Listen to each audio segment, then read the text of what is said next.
Hey guys, welcome back to my channel, Mia Sketchbook. In today's video, I'm going to do a couple of paintings using Glow Cubed glow-in-the-dark Artist Professional oil paints. If Glow Cubed sounds familiar, that's because I reviewed it earlier this year in another video. And in that video, it was my first time using Glow Cubed, and I shared my thoughts and experiences while working on a painting. Long story short, I liked the glow-in-the-dark paint, but I had some concerns about the application and texture of the paints. And after I posted that video, I actually received an email from Russ Wagner, who is the creator of Glow Cubed paints. He had watched my video, and in his email, he addressed the issues I had with my painting, and he gave me tips on how I can get the best use out of the Glow Cubed paints. He even provided me a full set of paints that contained more colors for me to use and create something new. And the tips he gave me, they were real game changers, and I had a better experience the second time around using them. So in this video, I'm going to share these tips with you so you too can create an amazing glow-in-the-dark painting. The set I received contained 10 colors: red rocket, orange, pink orange, orange yellow, yellow green, lightning bug, green, blue mermaid, blue, and purple blue. In addition, I also received an extra tube called white blue. Once I received these paints, I started swatching them, but before I could do that, I had to make a grayscale palette using titanium white and ivory black. Glow Cubed paints are transparent, so in order to get the brightest glow from them, you have to use an opaque white color. And in my prior video, I used titanium white and thinned it down to create a gradient that faded into the black canvas. After I applied the Glow Cubed paint, the gradient was lost and there was no glow in certain areas because the paint was too thin and no longer opaque. I also lost any sense of depth that I had in the painting. But this time I used a grayscale palette and I used a grayscale finder to make sure that my gray paints weren't too dark. Using grayscale was an efficient way for me to create gradients and maintain the opacity of the titanium white. I'm laying out my glow colors and I'm really excited because I want to see how all of these paints will glow. The first thing you see coming out of the tube is the actual paint, and it's very smooth.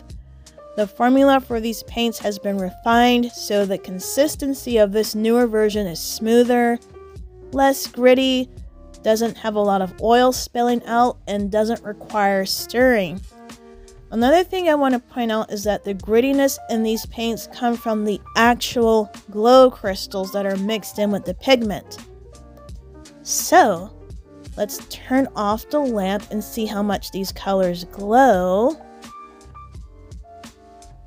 Ta-da! My favorite colors are the yellow green, lightning bug, and blue mermaid because they glow the brightest and the longest. The purple blue didn't glow that brightly and didn't last as long. I'm applying the glow colors quite thickly over the gray swatches because I want the colors to appear more saturated. And now let's fast forward to the completed swatch sheet, and this is what it looks like under a regular lamp after being exposed to light.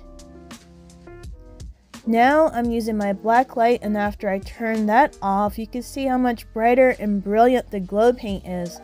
Not only that, but you can see how much the glow intensity has changed based on what gray color it's covering. I really recommend getting a black light so you can see the brilliance of the glow paint. The glow is so much more intense after exposure with the black light, and plus you can use it to check on your work as you're painting. The one I'm using is a light bar that I got from Amazon for $14.99. Here is the part where I finally start to have fun and paint. I decided to paint moon jellyfish for my first painting. I don't know if you guys have been to aquariums, but I've been to a lot, and there's usually an exhibit with moon jellyfish. They're either in a tank with regular light, or they're displayed with different colored lights that are constantly changing.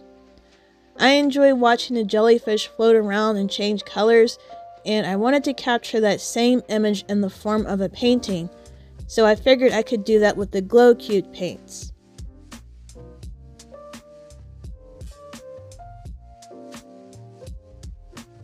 I mixed the Glow Cubed paint with Galkyd and started applying thin layers using a soft brush. Looking back, this painting looks amazing and I should have just left it the way it was, but unfortunately I ended up overworking it.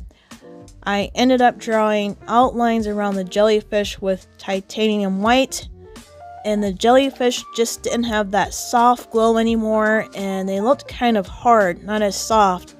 But no worries, I will reattempt this painting in the near future, and next time I am not going to use the black of the canvas for the darkest area of the jellyfish. I plan on painting the jellyfish entirely in grayscale and even using the purple blue paint to put in the dark areas of the jellyfish. Stay tuned! Right here I'm working on my second painting, which is another Nautilus inspired painting. I wanted to reattempt what I tried to do the first time I used Glow Cubed paints. I still had the same concept in my head, a Nautilus coming out of the dark, but this time I was going to have 3 Nautiluses, and I was going to use my grayscale palette and Glow Cubed paints to create the depth I wanted to see. I tried using a palette knife with this painting, but because the canvas was small, I found it difficult to use the palette knife even though it was a small one. But I ended up using a small soft watercolor brush that I found easier to use. And I'm really happy with how my Nautilus painting turned out because it's exactly the image I had in my head. Having a grayscale underpainting made a huge difference because it just worked better with the glow paint, and I was able to get that sense of depth in my painting. Having different glow colors also made the painting look more eye-catching. And another thing I noticed, which was really cool, is that from certain angles, my Nautiluses looked 3D. That is amazing. Anyway, you guys, that is my video. I'm actually glad I was able to use these Glow Cubed paints again, and this time, get the results I wanted. I still have to finesse my technique, but now I have more confidence.